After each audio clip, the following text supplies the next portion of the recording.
ফলন করে কত ঘন্টা সেচ দিলাম। গত ৭ ডিসেম্বর থেকে রাজধানীতে শুরু হয়েছে বিএনপির দেশ গড়ার পরিকল্পনা শীর্ষক আলোচনা সভা। মঙ্গলবার তৃতীয় দিনের আলোচনা সভায় ভার্চুয়ালি যুক্ত হয়ে দুর্নীতি নিয়ে কথা বলেন দলটির ভারপ্রাপ্ত চেয়ারম্যান তারেক রহমান। আওয়ামী লীগ ও তাদের দোসররা বলে আসছে। প্রায় ৩০ মিনিটের বক্তব্যের শুরুতে তারেক রহমান দুর্নীতি নিয়ে একটি তথ্যচিত্র দেখান। তিনি বলেন, আগামী নির্বাচনে জনগণ বিএনপিকে সরকারের দায়িত্ব দিলে যে কোনো মূল্যে দেশের দুর্নীতির লাগাম টেনে ধরবে দলটি। সেই সাথে দেশের আইন শৃঙ্খলা পরিস্থিতিরও আমূল পরিবর্তন আনার প্রতিশ্রুতি দেন। বিএনপির ট্র্যাক রেকর্ড আছে, আমরা দুর্নীতির লাগাম টেনে ধরেছি। সেই দুর্নীতি দমন যে কমিশন ছিল যেটি খালেদা জিয়ার সময় খুব সময় 5 সালে করা হয়েছিল, সেই দুর্নীতি দমন কমিশন যদি সরকারের কোনো একটি বিষয়ে তদন্ত করতে চাইতো, সরকারের কোনো পারমিশনেরই প্রয়োজন ছিল না, সে সম্পূর্ণ স্বাধীন ছিল।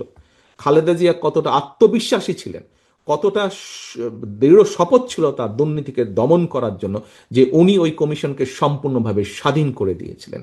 ইনশাল্লাহ একই জিনিস আমরা আবার তৈরি করব। বলেন, কেবল কথার ফুলঝুরি দিয়ে রাষ্ট্র চলে না, মানুষের পেটে খাবার দিতে পরিকল্পনা লাগে, যা বিএনপির আছে। তরুণ সমাজ, কৃষক এবং নারীদের এগিয়ে নিতে কাঠ প্রদানেরও প্রতিশ্রুতি দেন তারেক রহমান। ক্ষুদ্র, প্রান্তিক, মাঝারি, বৃহৎ কৃষক এরকম আছে। আমাদেরকে এই কৃষকদের পাশে দাঁড়াতে হবে। আমাদের লক্ষ্য হচ্ছে সেই প্রান্তিক বা ক্ষুদ্র কৃষককে তার অর্থনৈতিক ভিত্তিটাকে মজবুত করা, সে যাতে নিজের পায়ে দাঁড়াতে পারে। এদিকে আলোচনা সভার সকালের সেশনে উপস্থিত হয়ে বিএনপি সিনিয়র যুগ্ম মহাসচিব রুহুল কবির রিজভী বর্তমান সরকারের নির্বাচন আয়োজন নিয়ে কোনো ম্যান্ডেট না থাকলে তারা কোন ম্যান্ডেটের অধীনে কাজ করছে এমন প্রশ্ন তোলেন। অন্যদিকে দলটির স্থায়ী কমিটির সদস্য নজরুল ইসলাম খান ভোটের পরও ষড়যন্ত্রের শঙ্কা প্রকাশ করেন। আমাদেরকে জনগণ ম্যান্ডেট দেয়নি, তো আপনার বিবেক নাই? আপনার কিসের জন্য আপনার ক্ষমতায় এসছেন? ম্যান্ডেট ছাড়া শেখ হাসিনা দিনের পর দিন, বছরের পর বছর আপনার একতরফা নির্বাচন করেছে, দিনের ভোট রাত্রে করেছে। ডক্টর ইউনূস সাহেবের নেতৃত্বাধীন সরকার তারা গণতন্ত্রকে আরো শক্তিশালী করবে, অবাধ সুষ্ঠু নির্বাচনকে নিশ্চিত করবে, এই সমস্ত প্রত্যয়গুলি সামনে রেখেই সমস্ত গণতান্ত্রিক দলগুলো আপনাদেরকে সমর্থন করেছে। কিন্তু আপনার ভেতরে যদি থাকে ভিন্ন কিছু নকশা, ভিন্ন কিছু ডিজাইন, তাহলে তো জনগণ ছেড়ে দেবে না। 15 বছর ধরে সিন্দাবাদের দৈত্যের মতো ঘাড়ে চেপে বসা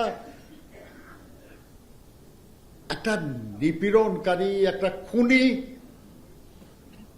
একটা ফ্যাসিবাদী সরকারকে উৎখাত করেছে। কোন ষড়যন্ত্র এই জনগণকে পরাজিত করতে পারেনি এবং পারবে না ইনশাআল্লাহ।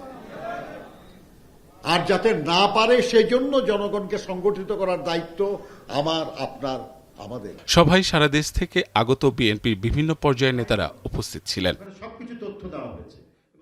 মাহবুব হাসান রিপন, এখন, ঢাকা।